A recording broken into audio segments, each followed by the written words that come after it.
আসসালামু আলাইকুম। আমি Tasmim Alam Trishna, qualified behaviour analyst, international behaviour analyst.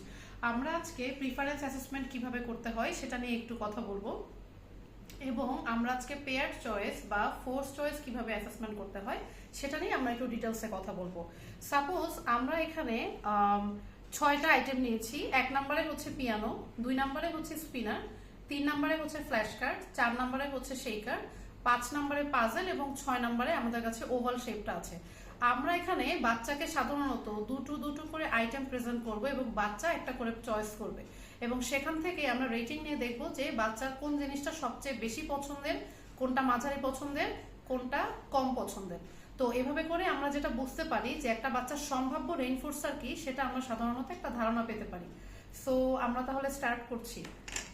ওকে মা, হাত শান্ত রাখি। কোনটা নেবে?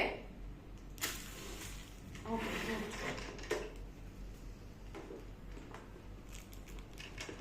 আমার টার্ন।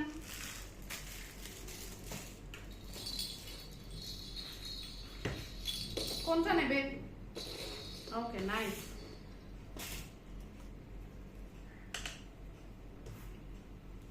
আমার টার্ন। কোনটা নিব? ওকে, অসাম।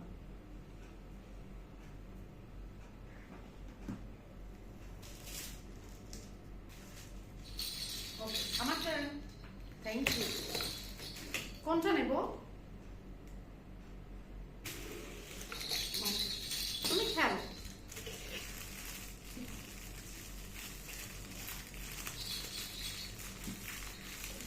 আমার টার্ন।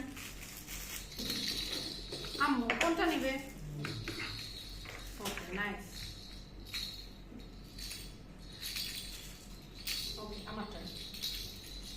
এখানে আমাদের যে রোল প্লেতে যে বাচ্চাটা ছিল, সে এখানে স্পিনারটা ধরেছে 2বার, এবং যেটা হচ্ছে এর পরের আইটেমগুলো দেখা যায় যে 5 নাম্বারের যে আইটেম ছিল সেটা হচ্ছে পাজল, সেটা একবার চয়েস করেছে, এবং 6 নাম্বারের যে আইটেমটা ছিল ওভাল, সেটাও একবার চয়েস করেছে, এবং হচ্ছে 2 এবং 4 সব 2 নাম্বারটা আসলে স্পিনারটাই সবচেয়ে হাইয়েস্ট বার সে চয়েস করেছে।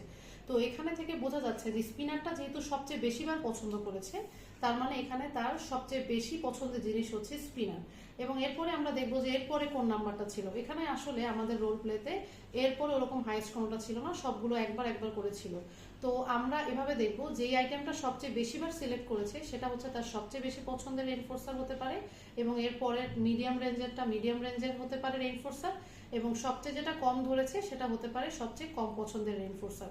আশা করি সবাই ফোর্স চয়েস রেইনফোর্সমেন্ট কিভাবে সিলেক্ট করতে হয় প্রিফারেন্স অ্যাসেসমেন্ট হিসেবে সবাই বুঝতে পেরেছেন। Thank you so much.